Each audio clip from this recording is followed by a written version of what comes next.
Rudolf von Ribbentrop was not just the son of a senior figure in the Third Reich, he was a soldier in his own right. Despite his privileged background, he volunteered for combat service and endured some of the harshest conditions on the Eastern Front. He had received both military and political training, and while he never rose to high rank, his experiences in the field gave him a rare perspective, that of a frontline officer who also had insight into the inner workings of the Nazi leadership. What makes his story especially compelling is the combination of brutal, first-hand combat experience and quiet access to information most soldiers could only guess at. A man caught between the mud of the trenches and the marble halls of Berlin. This is his testimony. The situation in 1941 was tense and uncertain. The Wehrmacht was on alert, watching Soviet troop concentrations along the border. Many believed that Stalin was preparing to strike. Hitler feared encirclement, that both the Soviets and Americans might move against him simultaneously. He concluded that a preemptive strike would be less dangerous than waiting for an inevitable attack. At the time, this logic was presented to us as strategic necessity, but I often wondered, what if we had waited? What if Stalin had no intention to invade? In hindsight, the invasion of the Soviet Union was a fatal mistake. That one decision triggered the series of events that ultimately led to the downfall of Germany. Carrying the name von Ribbentrop during and after the war was no easy thing. It wasn't a name that could be hidden or ignored. Before the war, it brought expectations. After the war, consequences. It was a name people recognized and often resented. I felt a constant pressure to prove myself, to show that I was more than just my father's son. That's partly why I fought, not from comfort, but from duty. Our family had always viewed Russia with a sense of respect. My grandfather often said the Kaiser's biggest error had been failing to unite with Russia. My father also pushed for closer ties, until Hitler overruled him. The decision to betray the non-aggression pact and invade the East was, in our view, a disaster. As for Hitler himself, at the time, many of us held a positive view, my parents included. There was criticism, certainly, but also a belief in the change he was bringing. We had lived through chaos. In 1932, unemployment was rampant. Germany was unstable, but by 1939, the economy was booming. People had work. Stability had returned. That kind of transformation made an impression. Still, it would be naive to claim that everything was good. The 12 years of Hitler's rule were not simply good or bad. They were both, a mixture of order and horror. The first time I met Hitler was in 1933. He came to our home during negotiations over the formation of the government. My father was involved in those talks, and Hitler visited our house several times. He didn't leave a particularly overwhelming impression on me. What stood out most were his eyes, pale blue and oddly intense. Otherwise, he seemed quite ordinary. But when he spoke, something changed. His public persona came alive in his speeches, his ability to capture a crowd, to ignite a room. That was his true power. People today call those speeches meaningless shouting, but at the time, in a broken country full of despair, hearing someone claim to have the answers was powerful. February 3rd, 1945. Berlin was already burning. I walked beside my father down Wilhelmstrasse toward the Reich Chancellery. We were going to check on Hitler after a bombing raid. On the way, my father said something that shocked me. He told me that Goebbels had convinced Hitler to dissolve the Geneva Protections, believing that if soldiers knew they had no rights, they would fight harder. I was furious. I told him it would lead to disaster, that men would see only death ahead, with nothing left to lose. It would break their spirit, not strengthen it. He quietly agreed, but it was already too late. We arrived at the Chancellery. An adjutant came out and confirmed that Hitler was alive. My father asked if I wanted to come inside. I refused. My father couldn't understand it. He looked at me, puzzled, and said, "He doesn't want to see the Führer," but I was too angry, too disillusioned by what I'd heard. I wandered off toward the vast square outside, and then a soldier from the Chancellery came to me with an order. I was to go to the bunker. I obeyed, and that was when I saw him for the last time, and I hadn't seen Hitler in years. And the change was shocking. He looked like a ghost, an old man trembling, one hand always shaking, frail, disconnected. He spoke to us, said that the tide would turn. that a new regiment would be formed every day and sent to the front. It was utter fantasy. You don't form new regiments every day. We had no men, no weapons, no fuel. It was obvious by then that everything was lost. He asked some questions. I remember he mentioned someone named Weinstein. Then Economics Minister Funk entered and said the Reichsbank had been hit. There was no money left. Hitler nodded calmly and said, "It doesn't matter right now." He was completely detached from reality. That final meeting left me cold. I walked out of the bunker with the sickening certainty that it was all over.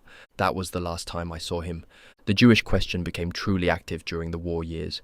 Before that, it existed mostly as rhetoric. Part of the ideology, yes, but not yet policy. But as the war turned and the pressure increased, things escalated. What followed was not just a mistake, it was something far worse. Talleyrand's old phrase came to mind. It was worse than a crime. It was a mistake. That summed it up. Not just morally reprehensible, but politically catastrophic. Still, reducing the entire era of National Socialism down to a single issue, to the Jewish question alone, would be too simplistic. Germany's tragedy was greater than that. It was the sum of fanaticism, delusion, fear, and misjudgment at every level of power. In high politics, the categories of good and evil rarely apply. What matters to those in command is only one thing, whether it works. And in the end, it didn't. The consequences are written in ash. When I speak of Berlin of my youth, I remember a city alive with contradictions. Every political stripe was represented: monarchists, liberals, radicals, communists. The Communist Party held real strength. As the economy broke down, their support surged. Whole districts turned red. At one point, 8 or 9 million Germans voted for the communists, and many others feared them deeply. Germany had 7 million unemployed. Families went hungry. The sense of national collapse was everywhere, and it grew worse by the month. That's the world that gave rise to Adolf Hitler. His ascent wasn't just about oratory, it was rooted in desperation. The Treaty of Versailles had crippled the economy, but it was the fear of Soviet communism that electrified the middle class. That's what drove many conservatives to support him, even if reluctantly. He offered not utopia, but control. Still, it's worth remembering, Hitler never won an absolute majority. He rose through deals, momentum, and the chaos of the streets. And Berlin was more than a political battlefield. It was the beating, cultural heart of Europe. Painters, poets, composers, all gravitated toward the capital. If you were an artist and you hadn't made it in Berlin, then in many circles, you hadn't made it at all. The 1936 Olympics left a deep impression on me. The atmosphere was electric, disciplined, proud, orchestrated down to the last detail. One memory still stands out. A cavalry officer named Wangenheim shattered his collarbone during the equestrian event. But he kept riding. He completed the entire course, invisible pain. It left everyone watching in silence. Later, he vanished in a Soviet prison camp. I was there for the closing ceremony. Leni Riefenstahl designed the spectacle, pillars of light rising into the night sky. Searchlights stretched vertically into the heavens. It was like standing beneath a cathedral made entirely of light. That was the first time such a display had been used, and it would be imitated for decades to come. I remember seeing Hitler shake hands with Jesse Owens, the American who broke records that day, a black man from the United States. Yes, it registered. Everyone noticed, especially in light of the regime's racial theory, which was already deeply embedded. Looking back, the whole thing seems absurd. Those theories about race, blood, hierarchy were childish, dangerous, but also deeply unserious. Even in the Napola school where I studied in 1937, we laughed at it. There were 10 or 12 classes. I was placed in one of the humanist ones, studying Greek. The education itself wasn't so different from a normal elite school, but the racial dogma ran underneath everything, like a dull, constant drumbeat. We were told that blonde-haired, blue-eyed Germans were the purest people, but even as teenagers we mocked it. Among soldiers in the Waffen SS, the saying was common: blonde, blue-eyed, and stupid. That was our own joke. It was how we coped. The theory had been pushed so hard, so ridiculously, that it triggered the opposite response: sarcasm, ridicule, but it had roots. Germany had never recovered from the trauma of defeat in 1918. The Versailles Treaty hadn't just punished the army, It humiliated the soul of the country. Hitler offered an escape from that humiliation, and racial mythology was part of the illusion, a way to say, we are not broken. We had no ideological courses at Napola, not formally. Only later, in Waffen SS training, did we receive something called a worldview lecture. Just once a week. Nothing intellectual, just repetition of dogma. It never left much of an impression. Strangely enough, we did have dance classes. Not artistic dancing, more like formal ballroom instruction. The girls came from a nearby school. We always treated them with respect. It was probably the most normal part of our week. In the early 1920s, Germany had a whole web of youth organizations, each one with its own style, its own values, from physical fitness to folk poetry. Hundreds of little movements, all trying to rebuild youth after the war. Some were nationalist, others spiritual. Some just liked hiking. One of the oldest was the Wandervogel, the migratory birds. They believed in health, nature, and living simply. They'd existed long before the Nazis. But Hitler didn't create youth culture. He absorbed it. He gathered all those splintered groups into a single machine. The Hitler Youth became the vessel for it all. And behind every hiking trip, every campfire, was the whisper of a future war. Because that was the unspoken belief across the nation, that one day we would have to fight again. Germany's deepest problem, running through its whole history, was geography. A nation placed in the center of Europe, surrounded on all sides by wary neighbors. The West feared a strong Germany, and the East feared it just as much. My grandfather often repeated that the Kaiser's greatest mistake was failing to bind Germany and Russia together. Bismarck had understood it. Knowing France would never be a true friend, he sought instead to keep Russia close. In the 19th century, when uprisings broke out in Poland, Prussia even sent troops to support the Russians. So I grew up with this sense of respect for Russia, shaped by family memory and old traditions. That perspective never left me, even when war came. When I entered the Waffen SS officer school, many people imagined it was somehow different from the Wehrmacht's, but the truth was, the training was the same discipline, the same drills, the same long marches. The difference lay not in the field, but at the top. The Waffen SS was Himmler's creation, his private army. It was less about tactics, more about influence, about building power apart from the Wehrmacht.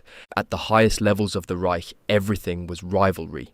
Himmler, of course, surrounded himself with myths and occult ideas. We laughed at that. To us it was nonsense, hocus pocus. We had no time for runes or rituals. We drilled, we fought, we bled. That was reality. Most of the real soldiers, the good commanders, despised Himmler. He had never served in the First World War, had no understanding of soldierly life. He could not speak the language of the front, and men felt it. I met him once, 2 days before the French campaign, at my father's birthday in Berlin. I greeted him firmly at the door and pressed him, perhaps too boldly. I asked that our entire officer course be allowed to take part in the campaign, rather than remain behind. His answer was cold. We would do what we were ordered, nothing more. The very next day, by chance, I met a regimental adjutant in Westphalia. My stubbornness got the better of me. I begged him to take me to war with his unit. It went against Himmler's orders, of course. He insisted officer cadets remain in school. But I could not stand being left behind while others fought. This stubbornness came at a price. Himmler was not a soldier, but he had power. And power in the Reich was used less for the war effort and more for personal feuds. Hitler himself encouraged it, keeping his men at odds so none could threaten him. The Reich was not a sleek machine as people imagine today. It was chaos, rival fiefdoms clawing at one another, wasting energy while the war consumed us all. I entered officer school in May 1940. By April 20th of the next year, I had earned my commission.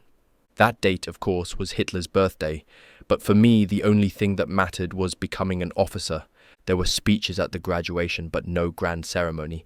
Later I learned from my commander after the war that I had been the best of my entire class, 300 to 400 men, but they could never announce it publicly.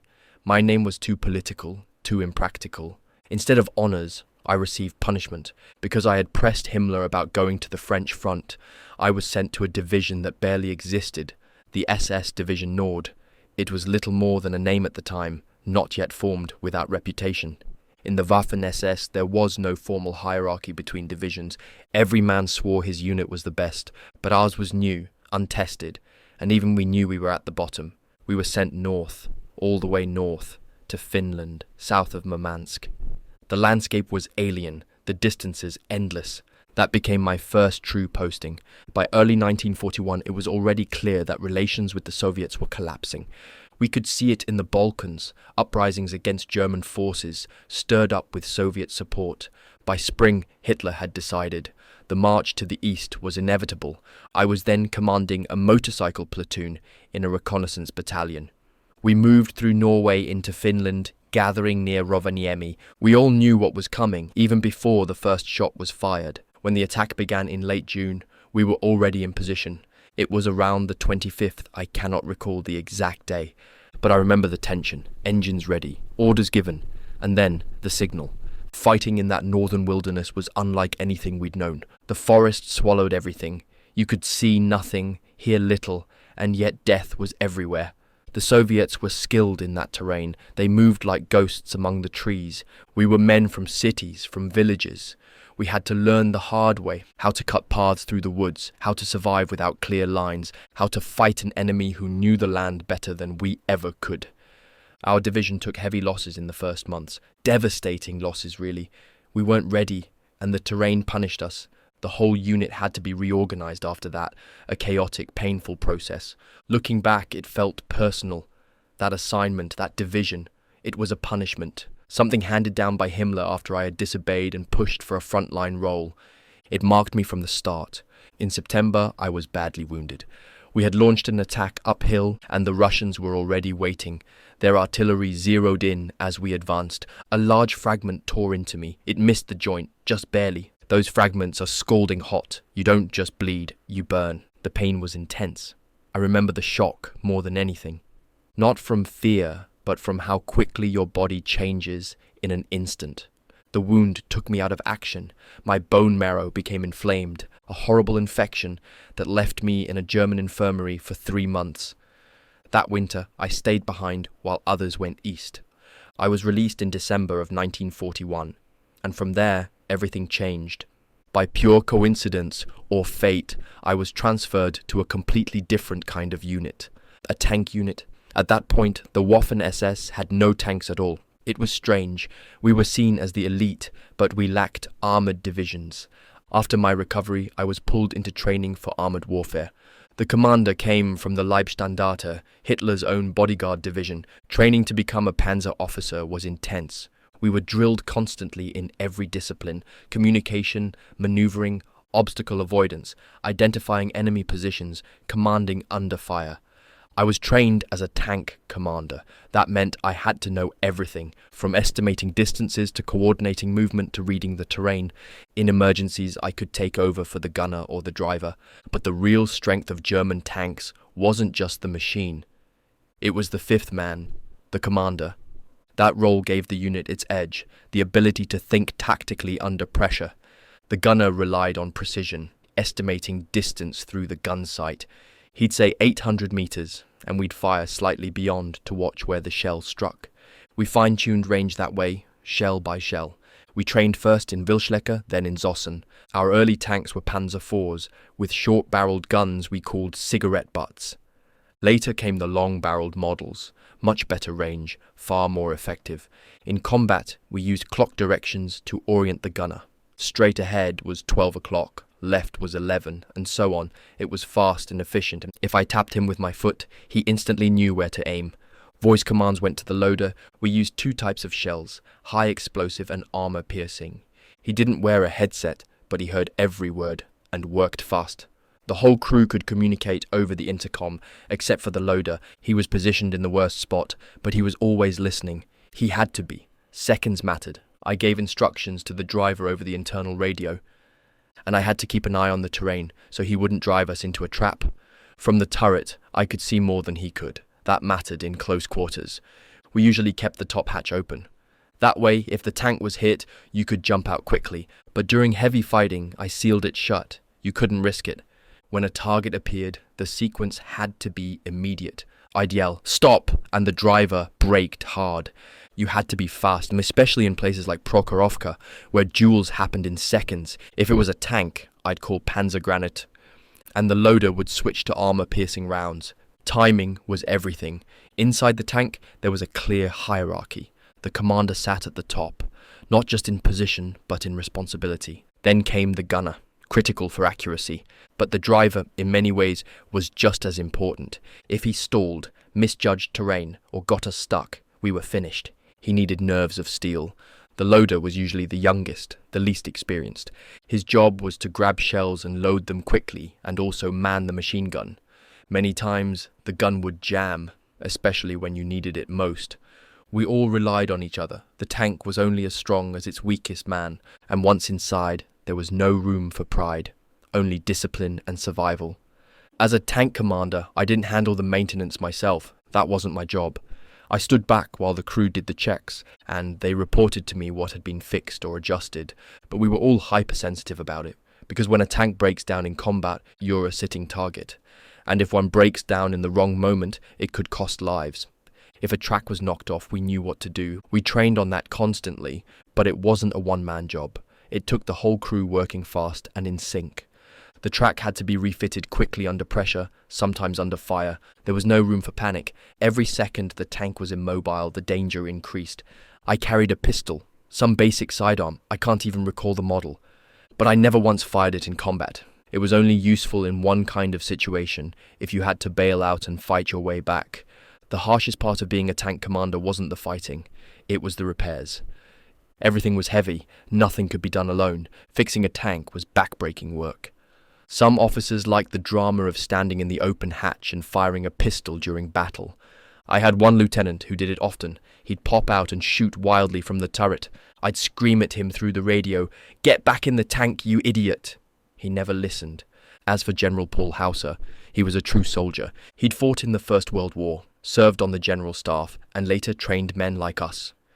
He was no ideologue. He understood war, and he made decisions like a man who'd seen it all. During the encirclement at Kharkov, he defied orders. High Command told him to hold the city to the last man, a suicide mission. Instead, he gave the order to break out. 2 divisions survived because of that. He was never awarded for it. Others got their medals, but not him. But among us, he earned a different kind of respect. He was famous for saying, "Orders are like bombs. They fall on the rear and hit the innocent." I didn't receive the German Cross in gold at Kharkov. That came later. The first major award I earned was the Knight's Cross. It came after Prokhorovka, where we fought some of the fiercest tank battles of the war.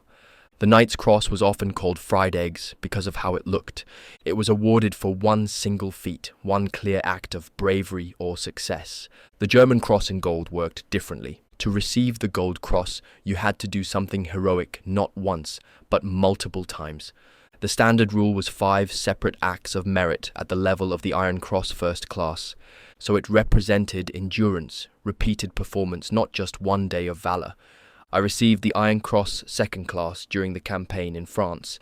Later, in 1943, after the second battle for Kharkov, I was awarded the First Class. Then came the Knight's Cross for Prokhorovka, and finally the German Cross in gold in Normandy. There were other awards too. I received a gold wound badge. You earned that after being wounded 5 times. There was also a Panzer battle badge, and a special 25 variant for those who had fought in over 25 tank engagements. I also received the Finnish Cross of Liberty. That came after days spent running through the forest, leading just a handful of men.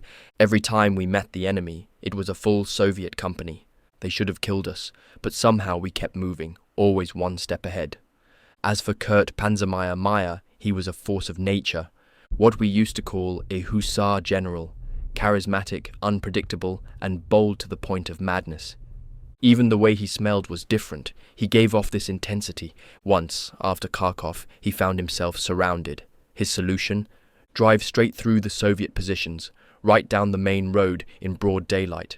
He said, "They'll shoot 1 or 2, but if we go all together, fast and loud, they'll panic, duck their heads, and won't fire." And that's exactly what happened. He was fearless. But he wasn't the only kind of leader. Then there was Joachim Peiper, a different style entirely. Where Meyer charged, Peiper calculated, measured, cold, every move considered. When I commanded a company, I had a soldier assigned to me, and he handled food, boots, day-to-day needs, the practical things. In return, he earned a few marks a week. It was simple. Money didn't concern us much. Our pay was transferred to accounts in Germany. We had no idea how much we earned, and nowhere to spend it anyway. But gambling, that was different. There was always some insane game going on. Money changed hands like wildfire. High stakes, reckless bets. Losing was a disaster, but thankfully it didn't happen to me often. Most of us played more for tension release than for profit. I did receive parcels from home, depending on the state of the mail. One of the most cherished came from my aunt, who lived in Turkey. Every few months she sent a package, 200 Turkish cigarettes and 5 bars of exotic chocolate. I never smoked. I gave the cigarettes to my crew. But the chocolate, that was mine. I made that clear. It was thick, rich, a kind of Eastern blend you couldn't find anywhere else. It was a strange, wonderful moment in the middle of hell. You're inside a tank, the engine roaring, the shells rattling, and between it all, you taste this strange Turkish chocolate, and remember the world is still out there. Yes, pervitin was used in the German army, but not casually. It was administered only when men were truly at the end of their strength. Even then, it required permission from the division's chief medical officer. We were warned, take too much or take it the wrong way, and your blood pressure could crash. A collapse could follow, even death. I never touched it. Too risky, too unpredictable. There was also Coca-Cola, chocolate packed with caffeine. We loved it, every soldier did, but it wasn't a treat. It was issued as part of special tank equipment, to be used in emergencies by strict order only. Once, a soldier in my unit opened the tin without permission and ate some. It was discovered, and as his commander, I had to discipline him. I gave him a choice. Either I'd act like his father and slap him across the face, or I'd report him for theft and he'd face military tribunal. He chose the slap. That saved him. The tribunal would have destroyed his future. It sounds strange now, but back then, discipline was absolute.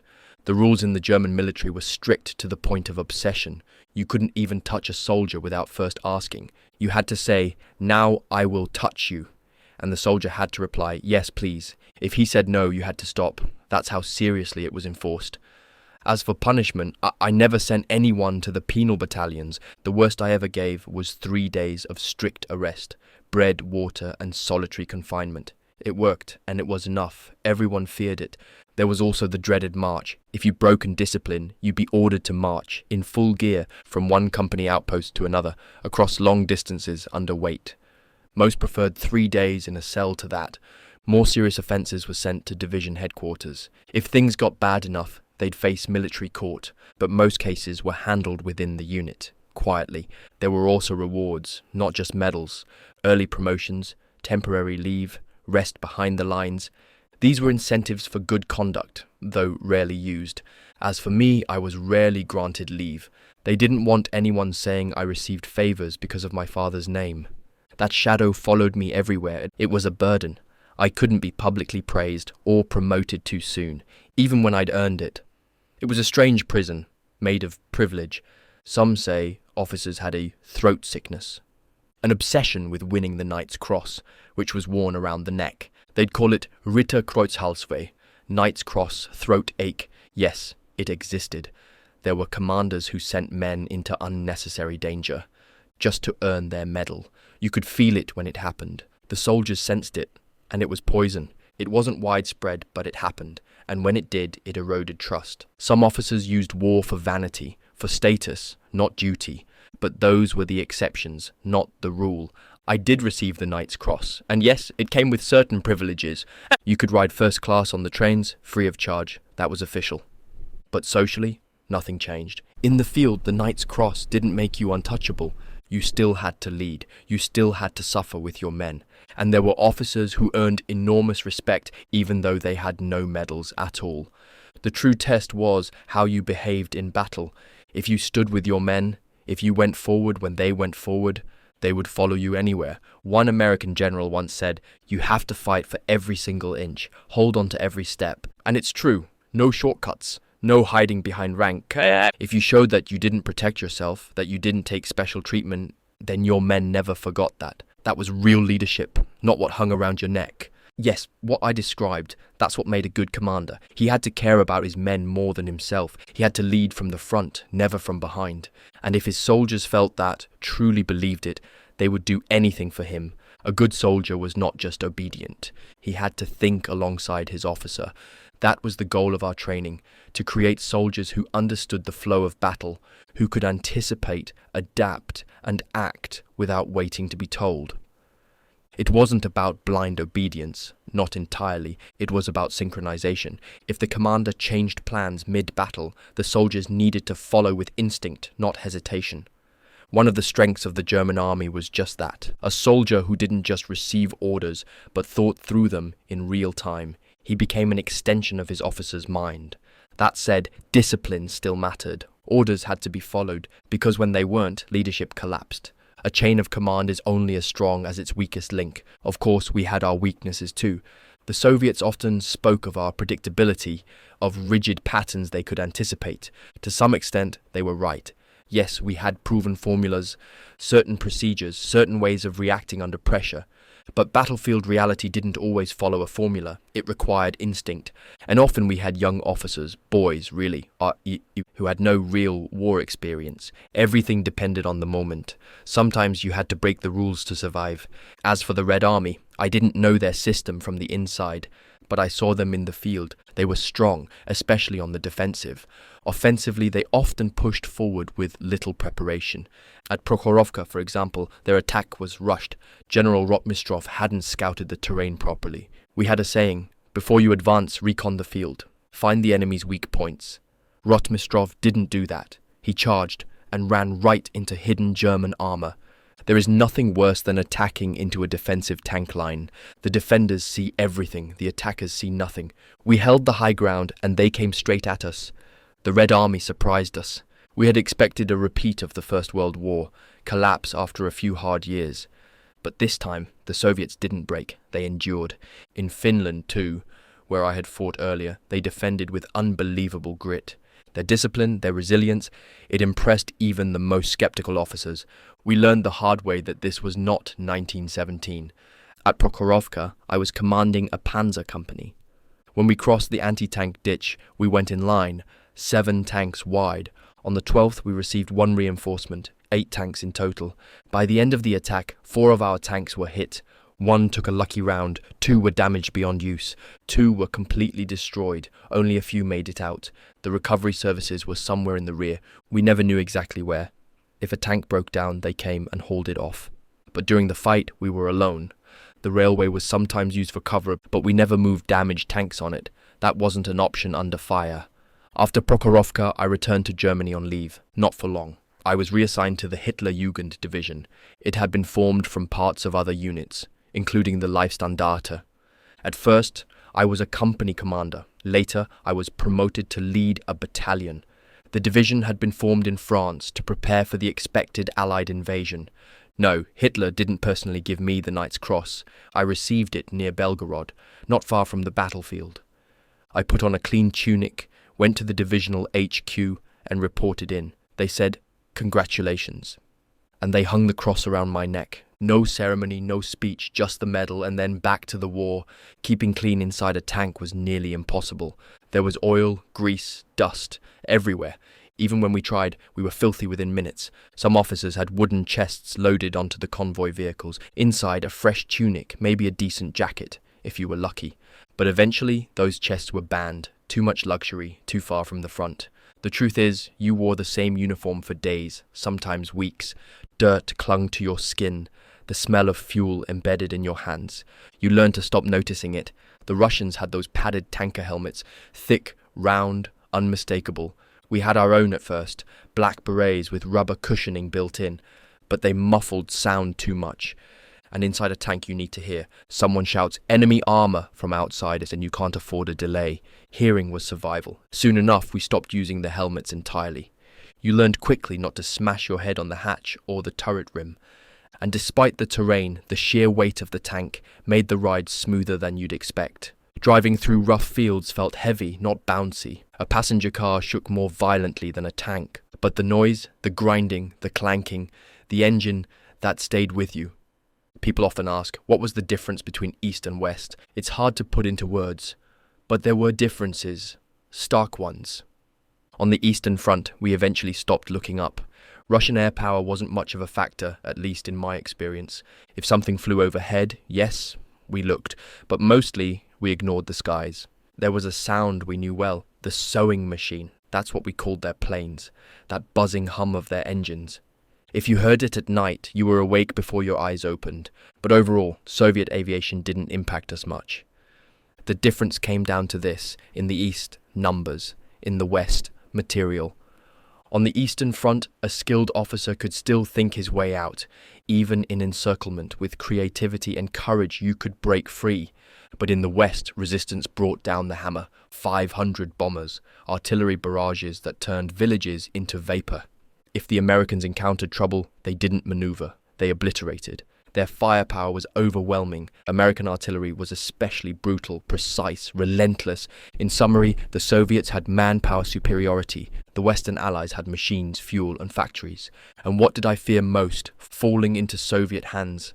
That was every German soldier's nightmare, because Siberia was far and you might never come back. When I think of Ukraine, especially around Kharkov, I remember the scale. The space, the wind, the sky stretching forever. And I remember the people. When we entered villages, the locals were often kind, friendly even. They offered food, water, a place to sit. But that's the way of occupied people. They smile because they must. They knew what power was and how fragile life could be. But beneath the courtesy was something else, something watching. You could feel it in the silence after a conversation ended. As the war dragged on, replacements began to arrive more frequently. The new soldiers, they weren't like the veterans, that was obvious. But that doesn't mean they were worthless.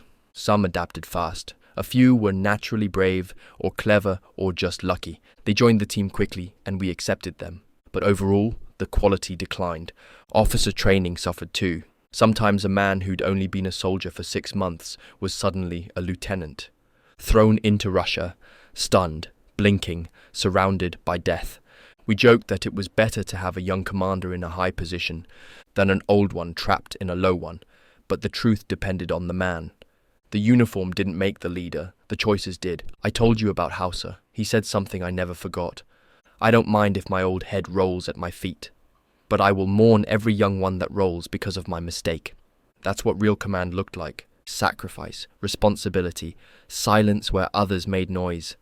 That, more than any medal, was what made a man worth following. We rarely transported infantry on top of tanks, only in emergencies. The Russians did it often, but for us, it was too dangerous. A tank draws fire like a magnet, and if men are riding exposed, they get hit first. If an infantry officer of equal rank was nearby and we were both given orders, it was always clear in the wording who had authority. It depended entirely on the order itself, but cooperation was essential. The lines were fluid, but we had to function as one. Infantry, armor, engineers, everyone had to adapt and move together, otherwise the line broke. As for July 20th, the assassination attempt on Hitler, at the time, we didn't know the details. We were in tanks, in trenches, in training grounds. We heard rumors, and we felt betrayed. You're risking your life at the front, and back home someone tries to overthrow the state. You don't understand it in the moment. You just feel tension, disruption, chaos. But later, when I reflected, I realized that was the last real chance. If it had worked, maybe the war could have ended differently. I wrote this in my book, and even my own adjutant was shocked I admitted it. He asked me, "How could you say such a thing?" But I stand by it, even knowing it would have meant the death of my father. Still, I believe it would have been the right thing for Germany. After that, they introduced political officers into some units. They were called Leitende Offiziere, but they were useless. They added nothing, just a symbolic presence that only damaged morale. Why place them in elite divisions? It was a farce, and everyone knew it. It created suspicion where there had once been unity. Soviet propaganda never impacted us. Leaflets, loudspeakers from aircraft. We treated it like noise, just background mumbling, totally ineffective. Even during training, we were taught how to handle it. Pick up the leaflet, mark it enemy propaganda, and hand it in. There was no psychological impact. British propaganda in the West was more clever. They used radio broadcasts and sometimes even mentioned soldiers by name. But in the end, as long as officers had credibility, none of it mattered. When did I first know the war was truly lost? After the Allied landings in Normandy, July 1944. That was the turning point. After that, it was clear we needed a negotiated peace. Something equal, something honourable. I knew from home that my father was trying to pursue such a solution, but Hitler had mentally shut down by then. He was incapable of new thinking. He was locked inside his fears. Was I a party member? Honestly, I don't know. After the Labour service, I immediately entered the army. Soldiers weren't required to join the party. I know for certain that while I served, I wasn't a member. After the war, during denazification, I was categorized as unaffected. That was Group 5, the lowest level of involvement. My father, I believe, was placed in Group 4, fellow traveller, or something similar. The entire denazification process was absurd. A strange kind of theatre. You had to prove you were a good person, with letters from neighbours, professors, anyone who could clean your record. These testimonies became known as Persilscheine, named after a laundry detergent, a certificate to show you'd been morally washed. I have many of them, written on my father's behalf. Some of them were moving. Letters saying he had always helped the elderly, that he was kind, non-political, generous. They were our last defence against blanket guilt. Uniform standards broke down near the end. If your jacket tore, you wore it torn. Nothing could be replaced. Eventually, orders were given not to enforce dress codes at all. We didn't even have proper buttons. Our uniform was an old design. High collar, ridiculous cuffs. It looked like something from the Kaiser's era. But we were also the first with camouflage, jackets, overalls, designed to blend with forest and field. But even that was introduced too late. We never stripped the dead. It only happened in the most desperate situations. We didn't loot uniforms or boots. It went against what we believed. Sometimes, yes, you removed insignia, especially if capture was near. Waffen SS men would try to appear like ordinary soldiers because Siberia was far and unforgiving. Yes, I had a tattoo, blood group under the arm. It was standard, but also dangerous. That small mark got many captured men identified and executed. May 8th, 1945. The war ended. Relief? Number. It was a defeat, but it also meant we could stop waiting to die. The daily fear lifted, and in its place came uncertainty. What came next, we didn't know. It was a strange silence. Mixed emotions, hard to explain. Victory, defeat, survival, all blended together. I had seen hundreds die. Friends, enemies, they were all human in the end. And I believe any man willing to die for his country deserves respect, regardless of the flag. In Russia, their veterans are still honoured. In our country, we are often viewed with suspicion. That is wrong, because moral courage does not vanish with political failure. Recently, among friends, we asked, should we lay flowers at the monument to the Soviet soldier?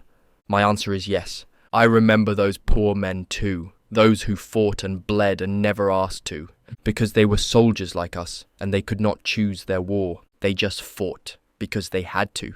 War is madness. No one knows that better than a man who's lived through it. But the soldier does not decide when it begins. He only endures it. And if he is willing to give his life for his homeland, then that deserves honor, not shame.